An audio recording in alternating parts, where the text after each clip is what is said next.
اس کے لیے کیا ہوگا؟ اس کے لیے مواخذے کی تحریک جس طرح صدر کے لیے ہوتی ہے امپیچمنٹ کی، اسی طرح سے کارروائی ہوگی تو ہٹایا جا سکے گا۔ دونوں ایوان، قومی اسمبلی بھی سینٹ بھی، ان کا 66% 2/3 وہ ہوگا تو عہدے سے ہٹایا جا سکے گا، ورنہ ہٹایا نہیں جا سکے گا۔ تو یہ تحفظ دیا گیا ہے۔ یہ بھی تحفظ ہے کہ پریزیڈنٹ کے عہدے کے لیے بھی اور اس عہدے کے لیے بھی، کہ جب عہدے سے ہٹا دیا جائے تب بھی کوئی عدالتی کارروائی نہیں کی جا سکے گی، اس عہدے پر ہوتے ہوئے بھی اور عہدے کے بعد بھی۔ یہ مجوزہ طور پر پتا چل رہا ہے۔ جو ڈاکیومنٹ ہے اس سے تو یہ صاف طور پر پتا چل رہا ہے کہ عہدے پر ہوتے ہوئے کوئی کارروائی نہیں ہو سکتی، عہدے کے بعد بھی کارروائی نہیں ہو سکتی۔ یہ میں دیکھ رہا تھا زاہد گشکوری صاحب نے ٹویٹ کیا ہوا ہے، کیونکہ بعض چیزیں ابھی ہمارے سامنے جو ڈاکیومنٹ ہے اس ڈاکیومنٹ میں آ گئی ہیں، کچھ چیزیں سامنے آنا باقی ہیں، تو پھر پتا چلے گا۔ اب یہاں ایک اور چیز ہے کہ اس عہدے میں جو طاقتیں جمع ہیں، یہ بھی ہو گیا ہے کہ جب یہ عہدے پر اپنی میعاد پوری کر لیں گے، کچھ لوگ کہہ رہے تھے ریٹائر ہی نہیں ہوں گے، تاحیات ہوں گے، تو رینک تاحیات، اعزاز تاحیات، مراعات تاحیات اور یونیفارم جو ہے، یعنی یہ جو عہدہ ہے کہ فیلڈ مارشل تو ریٹائر نہیں لگے گا، وہ تاحیات۔ لیکن کیا ریٹائر بھی نہیں ہوں گے؟ تو آپ کو میں اعظم نذیر تارڑ صاحب کی گفتگو سنوا دیتا ہوں۔ وہ کہتے ہیں اپون کمپلیشن آف ٹرم، اور یہ لکھا ہوا بھی ہے، پھر پارلیمان ڈیسائیڈ کرے گی کہ ان کے لیے کرنا کیا ہے، کیا انہیں کوئی اور ذمہ داری دینی ہے۔ تو پہلے اعظم نذیر تارڑ صاحب کو سنیے۔ ٹو پریزیڈنٹ شیل میوٹیٹس کہ ایک بندے نے اپنی ساری عمر دی، اس نے اس ملک کی خدمت میں ایک جنگ جیتی، ایک نہیں کئی اور محاذوں پہ کامیابی حاصل کی، قوم نے اسے اس ٹائٹل سے نوازا، تو یہ فرد واحد کا فیصلہ نہیں ہوگا کہ آپ یہ ٹائٹل واپس لے لیں۔ یہ اس ایوان کا اختیار ہے، یہ دونوں ایوان جوائنٹ سٹنگ میں بائی ووٹ اس کو کر سکتے ہیں، جو صدر کو مؤاخذہ کرنے کا طریقہ ہے کہ جب وہ کمانڈ چھوڑتے ہیں تو اس کے بعد وفاقی حکومت کے لیے اوپن ہوگا کہ ان کو کسی اعزازی، مشاورتی، جس بھی کیپیسٹی میں وہ انہیں کہیں، کیونکہ وہ قوم کا سرمایہ ہے، یونیفارم میں ہیں، ٹائٹل آپ نے دیا ہوا ہے، تو وہ آپشن بھی دے دی گئی ہے۔ اب یہ لکھا ہوا بھی دیکھ لیجئے کہ جب مدت پوری ہو گئی تو پھر طے کیا جائے گا کہ ان کے لیے جو ہماری پارلیمان ہے وہ کوئی اور ذمہ داری ڈیسائیڈ کر سکتی ہے، تو وہ بھی آئین میں ڈال دیا گیا ہے۔ یہ تمام طاقتیں اس عہدے کے اندر جمع کر دی گئی ہیں، تو جب بھی کوئی شخصیت اس عہدے پر ہوگی تو یہ سب کچھ ہوگا۔ یہ ہمارے ہاں ہونے جا رہا ہے۔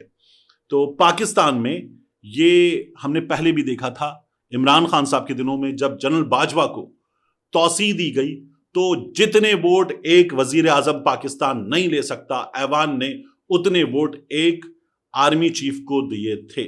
تو یہ عہدہ جو ہے وہ بہت طاقتور عہدہ ہے، یہ عہدہ مزید طاقتور ہو گیا ہے۔ سینٹ میں کیا ہوا؟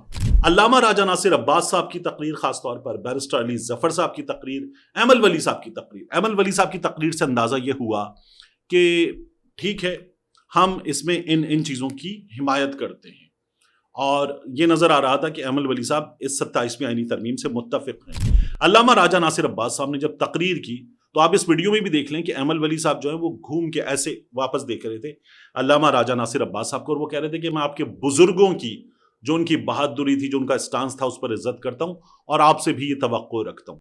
علامہ راجہ ناصر عباس صاحب ان سے یہ توقع رکھ رہے تھے، اور علامہ راجہ ناصر عباس صاحب نے جو کہا، یہ ایکسپریس نیوز کی رپورٹنگ ہے اس پر۔ اس رپورٹنگ میں آپ یہ دیکھیے کہ اعظم نذیر تارڑ صاحب وزیر قانون، وہ یہ کہتے ہیں کہ chairman joint chief of staff committee کا عہدہ تحلیل کیا جائے گا۔ چیف آف آرمی سٹاف کی خدمات حالیہ جنگ میں ناقابل فراموش ہیں۔ قوم نے آرمی چیف کو فیلڈ مارشل کے رینک سے نوازا، field marshal of the air force, یہی عہدہ اگر ایئر فورس والوں کو دے دیا جائے۔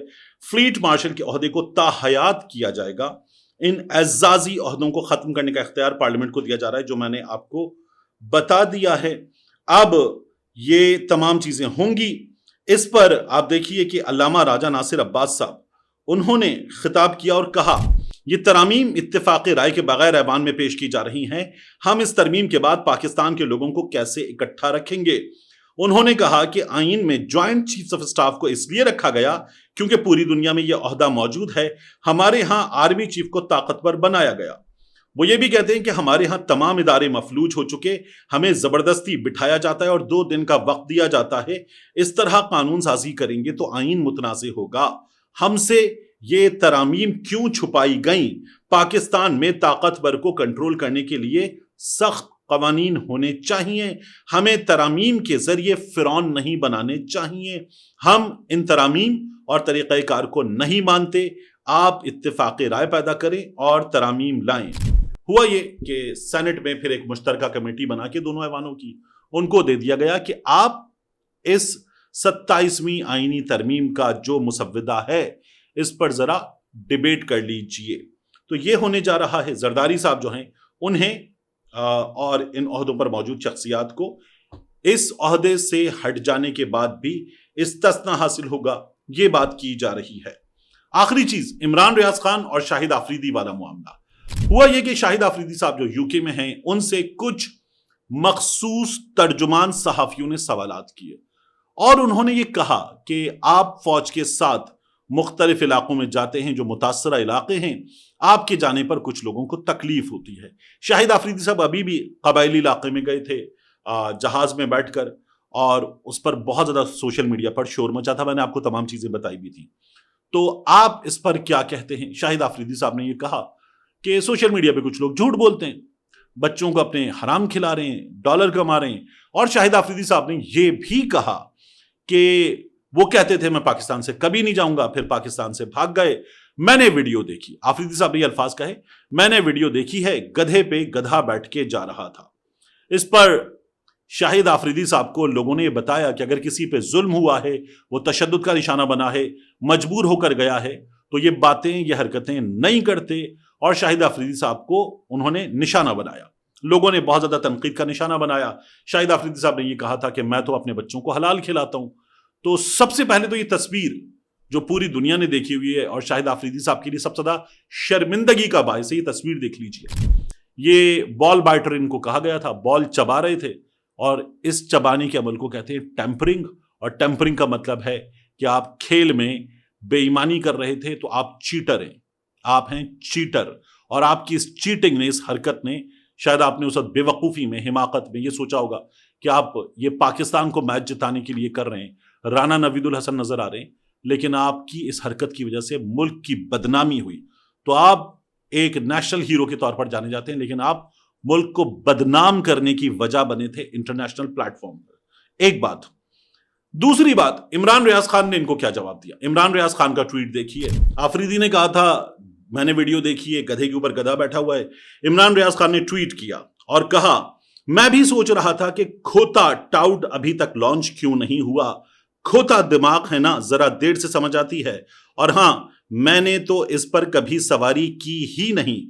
یہ کون سی ویڈیوز دیکھتا رہا ہے، منہ کے تاثرات بتا رہے ہیں کہ پالش زبان کے راستے حلق تک اتر گئی ہے اور کافی بدمزہ ہے۔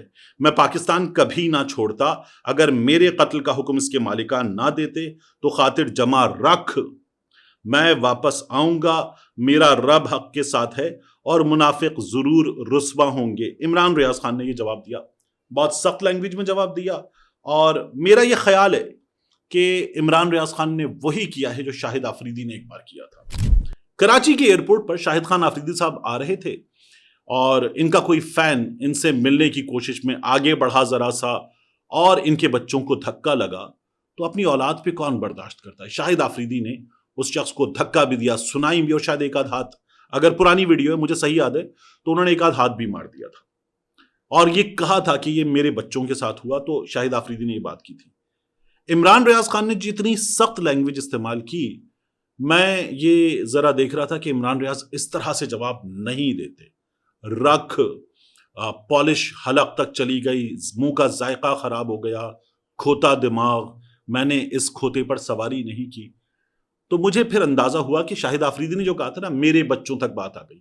جب آپ یہ کہیں گے کسی شخص کو کہ وہ اپنے بچوں کو حرام کھلا رہا ہے، اس طرح کی بات کریں گے، تو پھر اگلا جواب دے گا۔